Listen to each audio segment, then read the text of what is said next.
অজয় রায়ের সমর্থনে আজকের এই নির্বাচনী সভায় উপস্থিত সম্মানীয় কুচবিহার জেলা বিজেপির সভাপতি, মঞ্চে উপস্থিত শ্রী বংশীবদন বর্মন, শ্রী সঞ্জয় চক্রবর্তী, শ্রী অজয় রায়, সম্মানিত মঞ্চ, এখানে উপস্থিত আমার সহকর্মী বন্ধুগণ, সুধী নাগরিকবৃন্দ, নির্বাচক মণ্ডলী, মা ও বোনেরা, নতুন কোনো কথা বলবার জন্য আমরা আপনাদের কাছে আসিনি। কারণ দিনহাটার মানুষ ধারাবাহিকভাবে রাজনৈতিক সচেতনতার প্রমাণ দিয়েছেন। 2011 সালে একটা পরিবর্তন হয়েছে। আজকের যিনি মুখ্যমন্ত্রী, সেদিনের বিরোধী দলনেত্রী আপনাদের সামনে দাঁড়িয়ে বলেছিলেন মধ্যমেদের চাষের বিরুদ্ধে, বামফ্রন্টের বলগাহীন সন্ত্রাসের বিরুদ্ধে, কুচবিহারে খাদ্য আন্দোলনের জন্য গুলি চালানোর বিরুদ্ধে মানুষকে ভয় মুক্ত করতে আপনারা তৃণমূল প্রার্থীকে ভোট দেন, আপনারা তৃণমূলকে জয়যুক্ত করুন। কিন্তু 2011 সালের আহ্বানে দিনহাটার মানুষ সাড়া দেননি। তারা এই নির্বাচনী কেন্দ্র থেকে তাদের প্রার্থীকে জয়ী করেছিলেন বামফ্রন্টের প্রতীক নিয়ে। তারপরে হঠাৎ একটা মিউনিসিপ্যালিটি নির্বাচনেও উদয়নবাবু চোখে চোখ রেখে নির্বাচনে প্রতিদ্বন্দ্বিতা করলেন। দোর্দণ্ড প্রতাপ তৃণমূলের শক্তিকে তিনি প্রতিহত করিয়ে মিউনিসিপ্যালিটি জয় করলেন।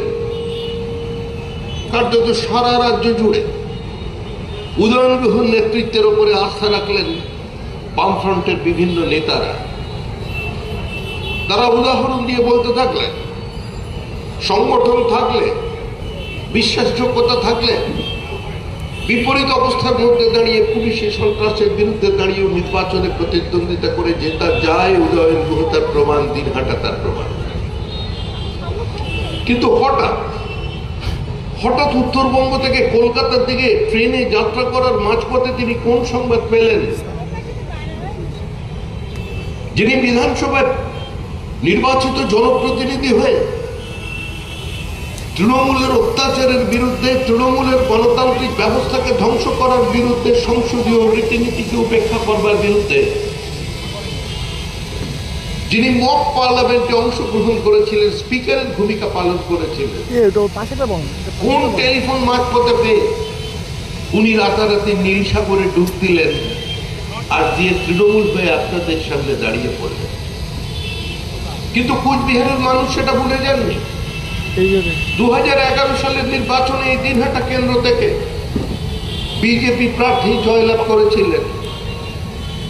উপনির্বাচনে দিনহাটার মানুষকে কার্যত বাধ্য করেছে মানুষের বুকের উপর দিয়ে স্টিম রোলার চালিয়ে, মিথ্যা মামলায় বিজেপি কর্মীদের ফাঁসিয়ে, পুলিশকে সম্পূর্ণভাবে ব্যবহার করে প্রশাসনের রাজনীতিকরণের মধ্যে দিয়ে জয়লাভ করেছিলেন আজকের যিনি তৃণমূল কংগ্রেসের প্রার্থী।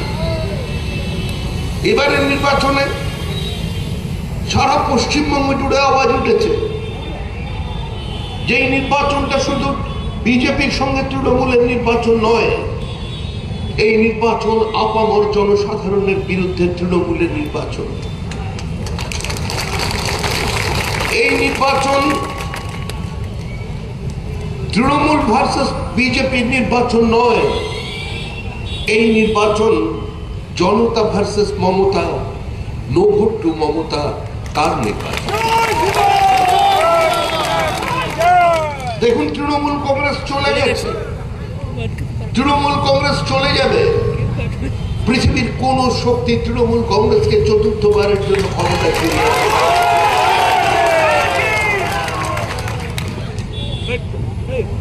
বছর খানেক আগে আমি দিল্লিতে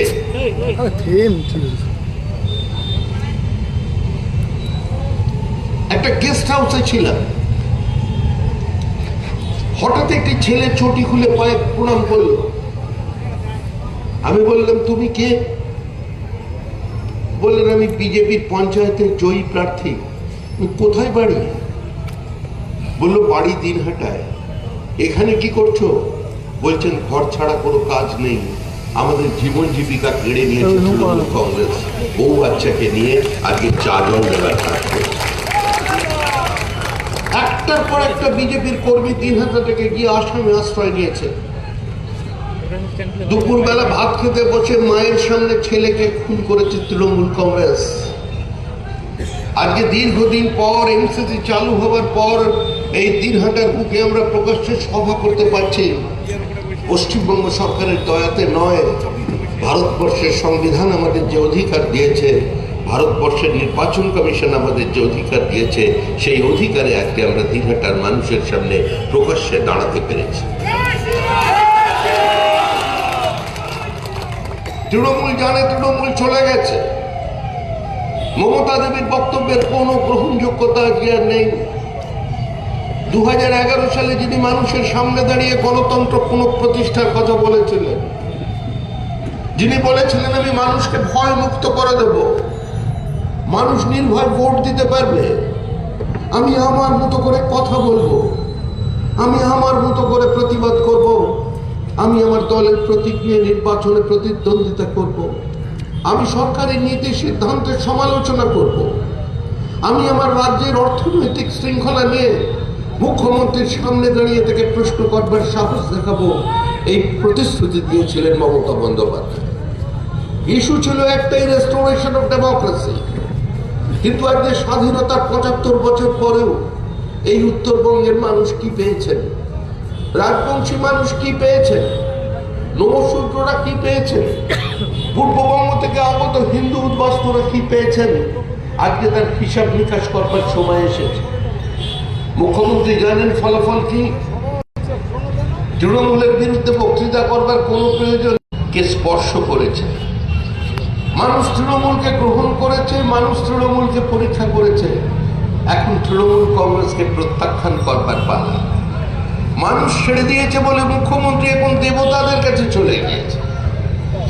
গণদেবতার কাছে তার বিচার সম্পূর্ণ হয়ে যাবার পর এখন দেবতার কাছে পৌঁছেছে। কালীঘাটের মা কালী অনেকদিন আগেই তাকে বিদায় দিয়েছে, বলেছেন আর সম্ভব নয়, আমি কতদিন তোমায় টানবো। আর্জি করেন পরে তো আর আমারই মুখ দেখানোর মতো অবস্থায় নেই, আমি পাচ্ছি না। মুখ্যমন্ত্রী চলে গেলেন জগন্নাথ দেবের দরবার। জগন্নাথ দেব কি ভক্তি ঠাকুর দেবতার উপরে। জগন্নাথ দেবকে গিয়ে বললেন, আপনি আসুন। বললেন, কোথায়? বললেন, সমুদ্রের পাড়ে। বলে, আমি তো এখানেই আছি, পুরীতে, এখানে তো সমুদ্র। বলছে, আপনার ঘুমের কষ্ট হয়, এই সমুদ্র রাত্রে ডাকে, আপনাকে আমি শান্ত সমুদ্রের কাছে নিয়ে যাব, দীঘার কাছে। মুখ্যমন্ত্রীকে জগন্নাথ দেব বললেন, আরে দীঘাতে গিয়ে কি করবো, এটা তো আমার ধাম, আমি তো যেতে পারবো না। মুখ্যমন্ত্রী উত্তর দিলেন, আমি ধামে তো যেতে বলিনি, তুমি চলো আমার সঙ্গে। আমি জগন্নাথ দেব কালচারাল সেন্টার তৈরি করেছি, সরাসরি তো টাকা খরচা করতে পারি না। আর যা কমরেডরা আছে ওরা খাটের তলায়, আমার খাটের তলায় এত ঢুকিয়ে ফেলেছে, যখন জানে বেলা শেষ, এবারে যাওয়ার সময় এসেছে, কেউ আর বার করবে না। তাই আমাকে মানুষের দেওয়ার করের টাকা নিয়ে তোমার জন্য কিছু করতে হবে। আমি খুলেছি জগন্নাথ দেব কালচারাল সেন্টার, কারণ সরকারি টাকায় তো মন্দির মসজিদ করা যায় না। হঠাৎ কি দেখলেন, জগন্নাথ দেখলেন ভক্ত যখন এভাবে টানছে, না গিয়ে কি পারা যায়। তিনি চলে এলেন, আর চলে আসবার পরে বসার সঙ্গে সঙ্গে নাম বদল হয়ে গিয়ে বলে দিল জগন্নাথ ধাম। এখন জগন্নাথের বাড়িতে অশান্তি। বলরাম সুভদ্রা বললেন, তুমি কেন গেলে, তুমি একে চিনতে পারোনি? উনি বললেন, আরে আমরা জানতাম, দেবতারা এতদিন ছলছাতুরি করে, মানুষ যে দেবতাকে টুপি পরিয়ে দিতে পারে এ আমি কোনোদিন। এখন জগন্নাথ দেবকে ভুলে গিয়েছেন, এখন আপনাদের ধরেছেন, আপনাদের উত্তরবঙ্গের মানুষ। কি ভালোবাসা! বলছেন উত্তরবঙ্গের মানুষকে কষ্ট করে কলকাতায় যেতে হবে না, আমি উত্তরকন্যা তৈরি করে দিচ্ছি। উত্তরকন্যায় নিয়ম করে মন্ত্রী বসবে, আমলা বসবে, সরকারি সচিবরা বসবে। উত্তরবঙ্গের মানুষকে আর দার্জিলিং মেল ধরতে হবে না, মালদায় ছুটে পৌঁছতে হবে না, কুচবিহার থেকে ট্রেনে উঠতে হবে না। এবার সরাসরি আরো কাছে কাছাকাছি এবার পৌঁছে যাবে উত্তরকন্যা। কত টাকা দিয়েছেন এখন পর্যন্ত? উত্তরবঙ্গ উন্নয়ন মন্ত্রীরা ছিলেন, যে টাকা উত্তরবঙ্গের জন্য বরাদ্দ হয়েছে তাদের চাল গরম পর্যন্ত হয় না, জল গরম তো অনেক দূরের কথা। আজকে এই উত্তরবঙ্গের তাও যে টাকাটা দেন ও টাকার থেকে আবার 80% টাকা অন্য ফান্ডে সরিয়ে নিয়ে যায়। উত্তরবঙ্গের বীর পুঙ্গব যারা নেতা আছেন, যারা এখানে বাড়ি বাড়ি গিয়ে হুমকি দিচ্ছেন, মুখ্যমন্ত্রীর সামনে দাঁড়িয়ে বিধানসভায় বলতে পারেননি যে দিনহাটার মানুষের জন্য, সিতাইয়ের মানুষের জন্য, শীতলকুচির মানুষের জন্য, কুচবিহারের মানুষের জন্য, জলপাইগুড়ির মানুষের জন্য, ফালাকাটার মানুষের জন্য, ওই ফুলবাড়ির মানুষের জন্য আরেকটু বেশি টাকার প্রয়োজন আছে। কেন্দ্র থেকে টাকা আসছে, টাকা মুখ্যমন্ত্রী সেই টাকাকে অন্যদিকে ঘুরিয়ে দিচ্ছেন, বলছেন এই অধিকার আমাদের আছে। মুসলমানদের জন্য চোখের জলে বুক ভাসিয়ে দিচ্ছেন। এখানে মুসলমান ভাইরাও আছেন, একবার আয়নার সামনে দাঁড়িয়ে নিজেকে প্রশ্ন করুন, গত 15 বছর আগে কোথায় ছিলেন, আজকে কোথায় এসে পৌঁছেছেন? জিজ্ঞাসা করুন নিজেকে, কেন আপনাদের বাড়ির সংখ্যালঘু ছেলেরা আজকে গুজরাটের সুরাতে গিয়ে কাজ করছে, আহমেদাবাদে কাজ করছে, ইন্দোরে কাজ করছে, রাজস্থানে কাজ করছে, উত্তরপ্রদেশে কাজ করছে, উত্তরাখণ্ডে কাজ করছে। প্রত্যেকটাই তো বিজেপি শাসিত রাজ্য। আজকে মুসলমানদের কি দিলেন? মরছে মুসলমান, মারছে মুসলমান। বকটুয়ে জীবন্ত পুড়িয়ে মেরে দেওয়া হলো শিশু, পুত্র সহ, শিশু কন্যা সহ। সেখানকার মহিলাদের 300 মিটার দূরে পুলিশ বসে কফি খাচ্ছে, একবারের জন্য সেখানে পৌঁছলেন না। একটা রাজনৈতিক দল ক্ষমতায় এসেছে যারা মানুষের জীবনের সর্বস্ব লুট করে নিয়েছে। এটা কোনো রাজনৈতিক দল নয়। এই রাজনৈতিক দলটা থাকবে না মে মাসের পর। মুখ্যমন্ত্রী বলছেন তৃণমূল না থাকলে আমি থাকবো না, কিন্তু আমরা মুখ্যমন্ত্রীকে চাই, আমাদের বুকের মাঝখানে চাই, হৃদমাজারে থাকিব, রাখিব, ছেড়ে দিব না। আমরা মুখ্যমন্ত্রীকে রাখতে চাই, আমরা মুখ্যমন্ত্রীর বিরোধিতা দেখতে চাই। আমরা দেখতে চাই এই দিনহাটার মাটিতে দাঁড়িয়ে জুন মাসে একটু বিশ্রাম নিয়ে নেবেন, বাড়িয়ে দিলেন না, দুর্গাপুজোর সময় মুখ্যমন্ত্রী আমাদের সরকারের বিরোধিতা করবেন। দেখুন তৃণমূল নামক যেটা দেখছেন ওটা আর নেই। আপনাদের যিনি এখানে নির্বাচিত জনপ্রতিনিধি, তিনি বিধাননগরে আমার প্রতিবেশী, দীর্ঘদিনের আমার সঙ্গে সম্পর্ক। কিন্তু নিশ্চিত থাকবেন এবারের নির্বাচনের পরে উনি দিনহাটায় থাকবেন না, উনি বিধাননগর বাড়িতে থাকবেন। কারণ দিনহাটার মানুষের এই আক্রোশ, এই ক্ষোভ, এর থেকে তাকে সরে থাকতে হবে। তাকে মানুষ চিনেছে, তাকে মানুষ জেনেছে, তাকে মানুষ ভালোবেসেছে। তাই অনুরাগের ছোঁয়া থেকে একটু দূরে রাখতে, নিজেকে একটু দূরে সরিয়ে নিয়ে যেতে হবে। এদিন আসছে, আবার কেউ বলছে যে কাকে ভোট দেবেন আমরা দেখে ফেলবো, কাকে ভোট দেবেন জানতে পারবো। ক্যামেরা আমাদের ভিতরে লাগানো আছে, ওই সেগুড়ে বালি নয়, সেগুড়ে বোল্ডার পড়েছে। এর কোথাও গ্রামের দরিদ্র অসহায় মানুষকে গিয়ে বোঝাচ্ছে ভোট দিলে জেনে যাবো, আমাদের কাছে নাম্বার আছে, নাম্বার মিলিয়ে দেবো। ওই যেভাবে 40,000 ছাত্র চাকরিগুলো বিক্রি করেছে, এখন পর্যন্ত ইএমআই শিট খুঁজে পায়নি। যেভাবে খাটের তলার মধ্যে 50 কোটি টাকা ঢুকিয়েছিল, তার নাম্বার খুঁজে পায়নি। সেভাবে ওরা নাম্বার খুঁজতে বেরোবে ভোটের পরে, কাজ তো কিছু থাকবে না, অন্ধকারে খোঁজাখুঁজি করবেন, খাটের তলায় ঢুকে এটা ওটা হাতড়ে দেখবেন কে কাকে ভোট দিয়েছে। তৃণমূলের দিন শেষ। 2011 সালে যে নির্বাচন হয়েছিল তার থেকেও টাইট নির্বাচন দেখতে চলেছেন এইবার আপনারা। এবারের নির্বাচনে ভেতরে ক্যামেরা থাকবে, ভেতরে ক্যামেরা, অর্থাৎ ভেতরে কোন এজেন্টকে আপনি কি করছেন, কিভাবে ব্যালট বক্সের সামনে, ইভিএম এর সামনে লাফালাফি করছেন কিনা সেটা দেখবার জন্য তার ইউআর কার্ডটা প্রত্যেকের কাছে থাকবে। আমাদের প্রার্থী অজয় রায়ের কাছে থাকবে, আমাদের নেতাদের কাছে থাকবে। এ ভোট কোনদিন ভারতবর্ষে পশ্চিমবঙ্গের মানুষ আগে কোনোদিন দেখেনি, সেই ভোট হতে চলেছে। গোদের ওপর বিষ পড়া হয়ে দাঁড়িয়েছে এখন এসআইআর। ভারতবর্ষের 12টি রাজ্যে এসআইআর চলছে, কোথাও কোনো হাঙ্গামা নেই। যত গন্ডগোল পশ্চিমবঙ্গে, কারণ কি? কারণ দাদু খায় নাতি খায়। দাদুর বয়স 42, নাতির বয়স 22, দুজনেই ভোটার পশ্চিমবঙ্গের ভোটার লিস্টে। বাবা ছেলের বয়সের পার্থক্য 10 বছরে বাবা, মানে 9 বছর বয়স থেকেই। এ তো দুরন্ত ছেলে, একে তো এনে পদ্মভূষণ দিয়ে দেওয়া দরকার। কদিনের পরেই এখানে নাকি প্রধানমন্ত্রী পাশে আসবেন। আমি বলবো ভাই অজয়কে একটু অনুরোধ করতে, কুচবিহারের ভোটার লিস্টের রেজাল্টের বার করতে। 100 ছেলের বাবা, তাও এই বাজারে পাওয়া যায়। মহাভারতে কেউ কোনোদিন সাহস করতে পারলো না দুটো ধৃতরাষ্ট্র দেখাতে। মমতা বন্দ্যোপাধ্যায় 7 জন ধৃতরাষ্ট্র দিয়ে দিয়েছে। যারা মারা গেছে, উপরে চলে গেছে, উনি বলছেন মারা গেছে তো কি হয়েছে? ওরাও তো কারোর বাবা ছিল, ওরাও তো কারোর বোন ছিল, প্রেমিক ছিল। একটু মানবিক মুখ নিয়ে ওদের নামগুলো ভোটার লিস্টে রেখে দেওয়া যায় না? আজ এ নিয়েই আন্দোলন। ভারতবর্ষের কোথাও বিডিও অফিসে আগুন জ্বলেনি, কোথাও পদ অবরোধ হয়নি, বিএলওদের উপর আক্রমণ হয়নি।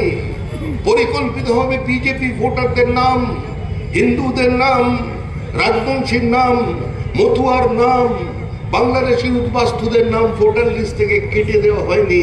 আজ এসআইআর প্রক্রিয়া যেটা হয়েছে পশ্চিমবঙ্গে, এখন নাম বাদ দিয়েছে তৃণমূল।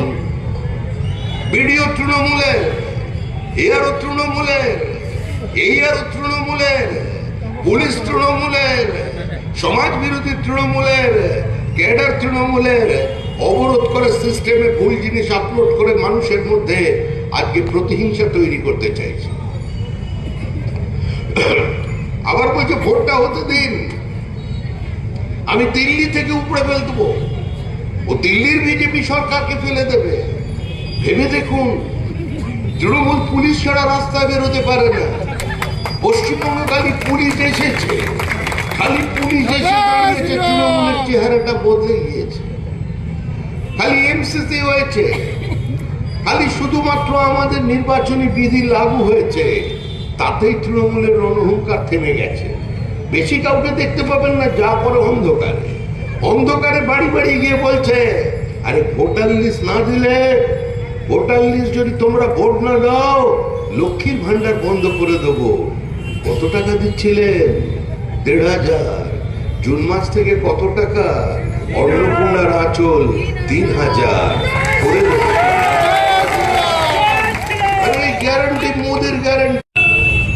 দেশের প্রধানমন্ত্রী ঘোষণা করে দিয়ে গেছেন, যার কথা সমগ্র ভারতবর্ষের মানুষ বিশ্বাস করেন। কচ্ছ থেকে কন্যাকুমারী পর্যন্ত ভারতবর্ষের মানুষ যাকে নিজের দেশ হিসেবে মনে করেন, নিজের দেশের নেতা হিসেবে মনে করেন, তিনি প্রধানমন্ত্রী নরেন্দ্র মোদী। এই অশান্ত পৃথিবীতে একমাত্র যিনি শান্তির বার্তা দিতে পারেন, তিনি প্রধানমন্ত্রী নরেন্দ্র মোদী। যিনি সদর্পে দাঁড়িয়ে বলতে পারেন এটা যুদ্ধের সময় নয়, এটা বুদ্ধের সময়, তিনি প্রধানমন্ত্রী নরেন্দ্র মোদী। যিনি কোভিড উত্তরকালে 80 কোটি মানুষকে আজ পর্যন্ত বিনা পয়সায় রেশনের ব্যবস্থা করছেন, তিনি নরেন্দ্র মোদী। যিনি 120 কোটির দেশে 2 বারে বিনা পয়সায় ভ্যাকসিন দিয়েছেন, তিনি নরেন্দ্র মোদী। যিনি আমেরিকার চাপের কাছে মাথা নত না করে মেক ইন ইন্ডিয়ার মধ্যে দিয়ে ভারতবর্ষকে ঘুরে দাঁড় করিয়ে দিয়েছেন, তিনি নরেন্দ্র মোদী। যিনি ঘোষণা করতে পারছেন যে ৭৫ লক্ষ লাখপতি দিদি আমি বানিয়ে দেবো পশ্চিমবঙ্গে, তিনি নরেন্দ্র মোদী। যিনি মহিলাদের সরকারি বাসে সম্পূর্ণ যাতায়াতকে বিনামূল্যে করে দিয়েছেন, তিনি নরেন্দ্র মোদী। তার প্রস্তাব তিনি ঘোষণা করেছেন।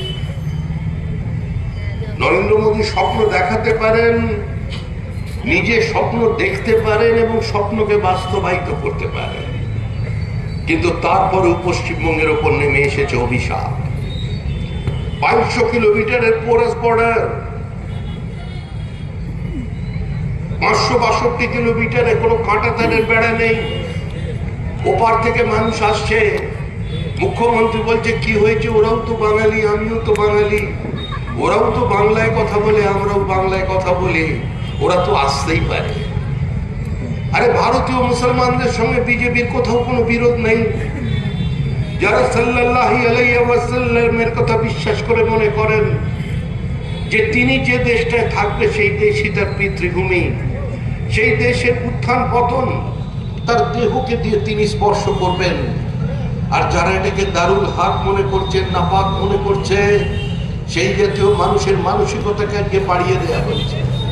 আমরা তো কাজী নজরুলের বাংলাকে চিনি, আমরা সৈয়দ মুস্তাফা আলীর বাংলাকে চিনি, আমরা তো এপিজে আব্দুল কালামের মধ্যে থেকে বাংলাকে চিনি। কিন্তু আজকে তৃণমূল কংগ্রেস বলছে না, তোমাদের মুসলমান হতে গেলে তোমাদের আফজল গুরুর পাশে গিয়ে দাঁড়াতে হবে, ফিরাদ হাকিমের পাশে দাঁড়াতে হবে, তোমাদের মাথায় করে ইট নিয়ে এখান থেকে চলে যেতে হবে মুর্শিদাবাদে, ওখানে আমার ছোট ভাই হুমায়ুন ও বাবরি মসজিদ তৈরি করছে, ওকে অর্থ সাহায্য দিতে হবে। কে হুমায়ুন? কোথা ছিল বাড়ি? বাবার নাম কি? শুনেছি বাবর। বাবরের ছেলে হুমায়ুন হয়েছে, তৃণমূলে ঢুকেছে, এখন বলছেন বাবরি মসজিদ বানিয়ে দেব। একবার বানিয়ে দেখুন না। আপনি কি মনে করছেন ওর এত বড় সাহস হয়েছে? হতে পারে? একবার বলল হিন্দুরা এখানে 30% যখন চাইবো কেটে ভাগীরথীতে ভাসিয়ে দেব। কেন বলতে পারলো? কারণ তৃণমূল অনুমোদন করেছে, তৃণমূলের অনুপ্রেরণায় বলেছে। হুমায়ুন তৃণমূল আর তৃণমূলই হুমায়ুন, এই কথা ভেবে আপনারা নির্বাচনে যাবেন। দেখুন, পশ্চিমবঙ্গের মানুষ দীর্ঘদিন ধরে তৃণমূল কংগ্রেসকে দেখেছে। তৃণমূল কংগ্রেসের শাসন দেখুন আর পার্শ্ববর্তী রাজ্যগুলোর দিকে তাকিয়ে দেখুন। এখন আবার তৃণমূলের নেতা বলছেন ভাতাও দেবে, এবার কারখানাও করবে। কি করে করবে? আরে কি করে করবে জানার জন্য আসামে যাও, ত্রিপুরায় যাও, উড়িষ্যায় যাও, মধ্যপ্রদেশে যাও, ছত্তিশগড়ে যাও, উত্তরাখণ্ডে যাও, উত্তরপ্রদেশে যাও, রাজস্থানে যাও। কি করে করবে ওখান থেকে একটু বুঝে এখানে চলে। ৭৯,০০০ কারখানা বন্ধ হয়ে গেছে গত 15 বছরে। 1016টা কোম্পানি লিকুইডেশনে চলে গেছে। ৬৩০০ কোম্পানি তাদের হেড অফিস কলকাতা থেকে সরিয়ে অন্য রাজ্যে চলে নিয়ে গেছে। এরপরও বলছে এগিয়ে বাংলা। মুখ্যমন্ত্রী বলছেন পরিযায়ী শ্রমিকদের মাসে ৫,০০০ টাকা দেব। মুখ্যমন্ত্রী ঘোষণা করলেন, অমনি ট্রেনের মধ্যে লাফ দিয়ে মানুষ উঠে পড়লো। একজনের কোলে আরেকজন বসে এখান থেকে পাড়ি দিল ভিন রাজ্যে। আবার বলছে বিজেপি বাইরে থেকে লোক আনছে। আনছে সব কথা মুখ্যমন্ত্রী ভুল বলছেন না। বিজেপি লোক আনছে, বাইরে থেকে আনছে, বহিরাগত কিনা জানি না, আনছে। তৃণমূলের ভালোবাসার টানে তারা ছুটে আসছে। আমরা এখনো পর্যন্ত ৭৩টা স্পেশাল ট্রেন বুক করেছি, তারা আসছে ভারতবর্ষের বিভিন্ন প্রান্ত থেকে। বিহারের মানুষ আসছে, দিনহাটার মানুষ আসছে, সিতাইয়ের মানুষ আসছে, জলপাইগুড়ির মানুষ আসছে, মালদার মানুষ আসছে, পুরুলিয়ার মানুষ আসছে, ঝাড়গ্রাম, মেদিনীপুর, বাঁকুড়ার মানুষ আসছে তৃণমূলকে প্রেমপত্র দিতে, হালকা করে একদম ধরিয়ে এত ভালোবেসে আমাদের রাজ্য ছাড়া করেছো, আমরা তোমার জন্য এটুকুনি করতে পারি না? ১৪০০ কিলোমিটার দূর থেকে আসছে। এখন আবার আরেকটা দল এদিকে সিপিএম, তারাও দেখি পোস্টার মারছে বামপন্থী। Communist party of India Marxist, এখন কমিউনিস্ট পার্টি অফ ইন্ডিয়া মৌলবাদী হয়ে গেছে। আগে ওরা ডাক দিত দিল্লি চলো, এখন ডাক দিচ্ছে মুর্শিদাবাদ চলো, হুমায়ুনের হাত ধরি। হুমায়ুনকে ছাড়া ওদের মুক্তির পথ নেই। আরেকজনকে ধরে নিয়েছে, ছোট ভাই, ওই কি যেন নাম, সিপিএম এর সঙ্গে আছেন নওশাদ সিদ্দিকী। না, ওই ছেলেটা ভালো, ওকে যেখানেই যায় তৃণমূল আদর করে দেয় পুলিশ দিয়ে। একবার হঠাৎ আবার কেন নওশাদ সিদ্দিকী মুখ্যমন্ত্রীর ঘরে চলে গেল বুঝতে পারলাম না। আসলে এগুলো সবই গোপন আতা, গোপন প্রেম, পর্দার আড়ালে প্রেম, মশারির ভিতরে প্রেম। আমরা বলছি ভাই যা করো খোলাখুলি করো, সামনে এসো, এসব করো না, সরাসরি দাঁড়িয়ে বিজেপির বিরুদ্ধাচরণ করো, তবে তো বোঝা যাবে। আপনাদের কাছে এসেছি, অনেকক্ষণ কথা বললাম, আপনারাও দীর্ঘক্ষণ ধরে শুনে ক্লান্ত। এদিকে মন্দিরের ঘন্টা বাজছে, এরপর এখানে বক্তৃতা করা আমাদের তো ধর্মমত একটু হবে, কারণ আমরা দুটো জিনিস একসঙ্গে পারি না। আমাদের কথা হচ্ছে যে নামাজ পড়ে আনন্দ পায় সে নামাজ পড়বে, যে মন্দিরে গিয়ে পুজো দিতে ভালোবাসে সে মন্দিরে যাবে, যার রোজা রাখার ইচ্ছা করে সে রোজা রাখবে, যে উপোস করতে চায় নীলের সে তাই করবে। কিন্তু পেট ভর্তি মাছের ঝোল ভাত খেয়ে গিয়ে অভুক্ত তৃষ্ণার্ত মুসলমানের সঙ্গে বিকেলবেলা হাত মাথার উপর তুলে আল্লাহ ভোট দে, আল্লাহ ভোট দে, এই রাজনীতি, এই নাটক বন্ধ হওয়া উচিত। পশ্চিমবঙ্গের মানুষ এই বিভাজনের রাজনীতির বিরুদ্ধে রুখে দাঁড়িয়েছে।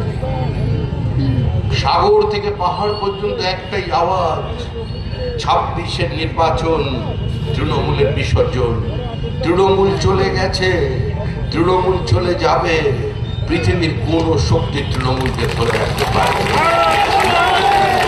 তৃণমূল অতীত, ঠিক তেমন ভাবে এখানের বিধায়কও অতীত। কোনো লাঠির প্রয়োজন নেই, কোনো গুলির প্রয়োজন নেই, কোনো বন্দুকের প্রয়োজন নেই, কোনো এনডিপিএস এর প্রয়োজন নেই। শুধুমাত্র একটু হালকা করে কানে কানে গিয়ে বলে দিন ঘুম পেয়েছে বাড়ি যা, গল্প শেষ, তৃণমূল শেষ।